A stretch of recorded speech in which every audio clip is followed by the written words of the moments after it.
Bienvenue à Virage. Aujourd'hui à l'émission, nous allons vous parler du Lincoln Aviator. Nous avons aussi en studio BMW M340i xDrive.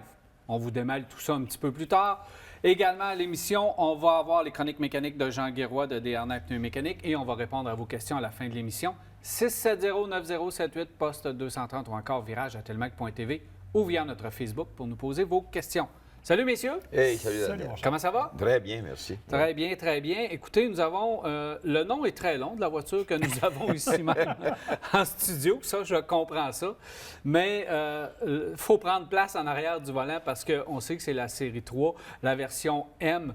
Bon, M340, on le sait que c'est pas une M3, mais c'est quand même une série 3 de performance parce qu'on utilise le thème M de BMW. Donc, on a placé plusieurs accessoires, dont on est allé quand même un petit peu plus loin qu'à l'habitude. Une nouvelle calandre, les roues. On a fait quand même un bon travail de ce côté-là. Lorsqu'on prend place derrière le volant, on comprend vraiment que BMW font tout un travail. Ça a 382 chevaux avec le 6 cylindres en ligne. C'est une voiture de performance qui se compare au Mercedes C43. Oui, bien effectivement, tu le mentionnes, c'est la C43. Pourquoi je dis ça? Parce que c'est le moyen terme entre la AMG hyper puissante, qui est l'équivalent de la M3 en fait, et la version de route traditionnelle, confortable, moins puissante un peu. Celle-là, écoute, BMW, ce qu'ils ont de grande qualité, c'est le fait qu'ils construisent encore des voitures pour les pilotes. Ce sont des voitures qui sont entièrement tournées vers le conducteur.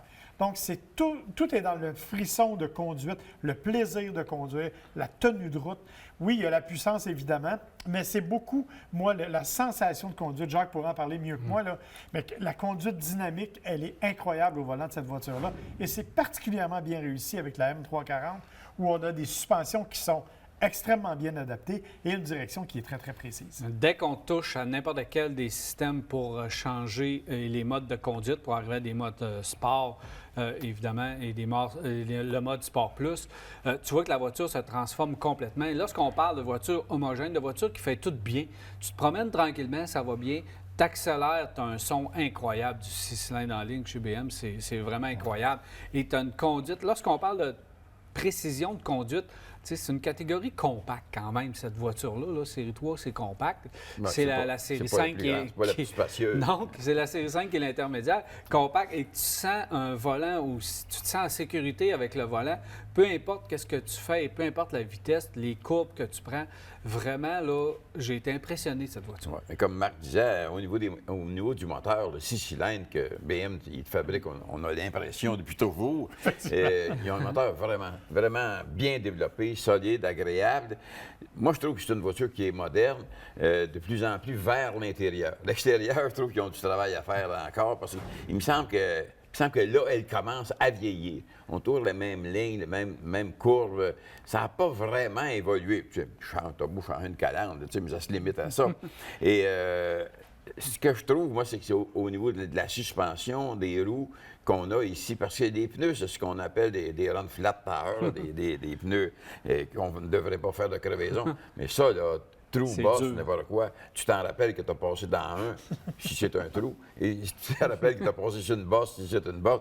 Alors, c'est là. Mais c'est des voitures qui sont développées pour des routes autres qu'au Québec, et les gens qui les achètent ici au Québec, bien, savent qu'est-ce qu'ils vont acheter. Ouais. Tu as parlé de l'extérieur qui est vieillissante. Oui, c'est vrai.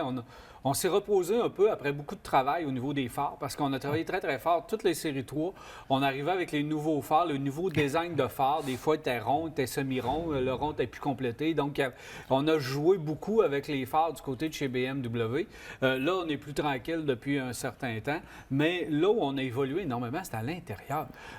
Marc parlait tout est fait pour le conducteur, mais lorsque tu regardes le bloc instrument, la façon qu'il est construit, oui, Audi l'offre à peu près la même chose, mais avec le système GPS que tu peux configurer dans le centre, tu peux t'amuser un petit peu avec le bloc instrument pour le mettre à ton goût, mais c'est très moderne, c'est très bien fait. Appliqué de couleurs, ça veut dire, si on regarde les sièges, les cuirs et toutes les lumières qu'on a mis à l'intérieur, il fallait en mettre parce que c'est 72 000 quand même la voiture d'essai, mais il reste qu'à l'intérieur, c'est moderne. Et là, on a fait un grand pas. On va quand même dire que c'est 10 000 d'option, par exemple, à 72 000 là, parce que le prix de base est à 62 000. Mais tu as raison, on a fait un grand pas à l'intérieur, même si on est obligé de dire que le dégagement aux places arrière, ben, c'est un peu limité si on veut être poli.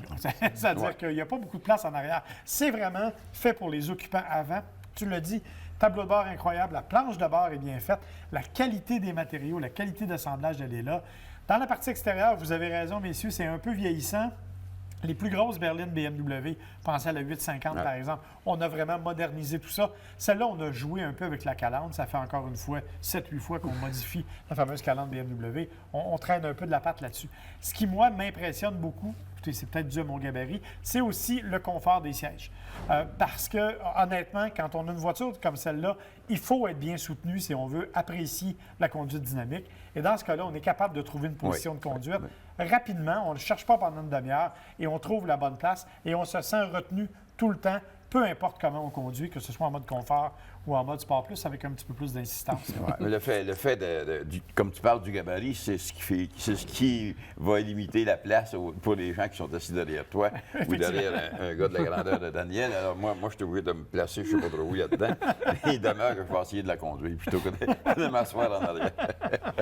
Merci beaucoup, messieurs. Hey, plaisir. Alors, encore beaucoup de choses à venir à Virage de Lincoln Aviator, les nouvelles de l'industrie avec Marc Bouchard, les chroniques mécaniques, plein de choses. Restez là, on va.